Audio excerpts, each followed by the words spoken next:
The first event I think is maybe more meaningful to me, and I probably learned more, and I was just totally focused and just took in absolutely everything. At this point, I've been to this same exact event twice now, and I've consumed about as much Aziz material as one can. So I think some of the material isn't necessarily new, but there's still so much to it.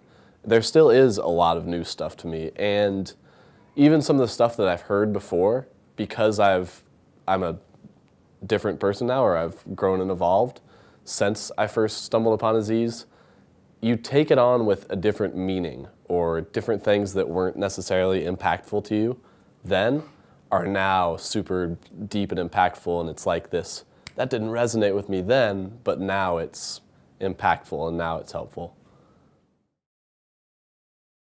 I'm interested in starting my own sort of online business / coaching practice. And actually at the last event, Aziz challenged me to do one video every day for 100 days, which I started doing. I didn't necessarily get to 100, but I probably did about 50 of them. So just through doing that, and I do a podcast with racquetball, I've gotten a lot more comfortable speaking publicly, speaking on camera, and just speaking with people.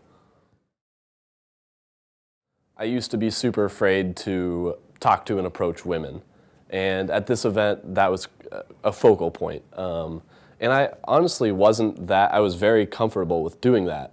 But one bigger fear of mine has been kind of comfort around work. I get anxious at work thinking that I'm not smart enough and predicting that coworkers will dislike me or want to fire me. So it was kind of there was this moment that was a combination of both those things, where we were out in, a friend and I were approaching women in a Forever 21, which is very much a women's store.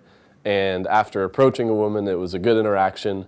I turned around and one of my coworkers saw me in Forever 21, which was kind of this collision of these two things that used to scare me a lot. And both of these things just, for whatever reason, they really didn't stir up too much in me. I totally handled it well, and I was just like, hey man, hey Dominic, what's going on?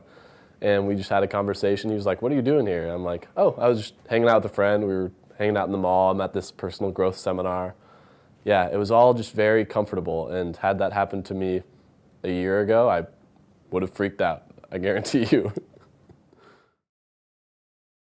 I'll definitely be coming to more events, and part of that is I live locally. I live about an hour away, so it's easy logistically to get to the events.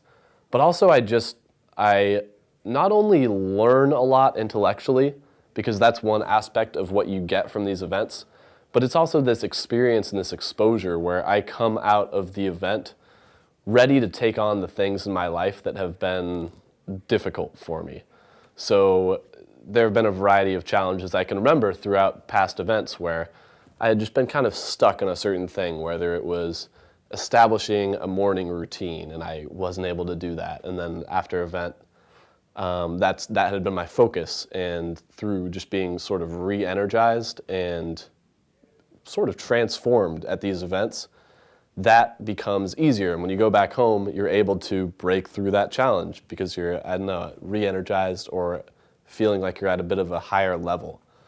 And I've found this at really each of the events. There's been like a struggle that I'm dealing with. And then even if the event isn't specifically tailored to that challenge or that struggle, just by getting into this environment and being transformed in a way, you're able to take on that challenge from a new place.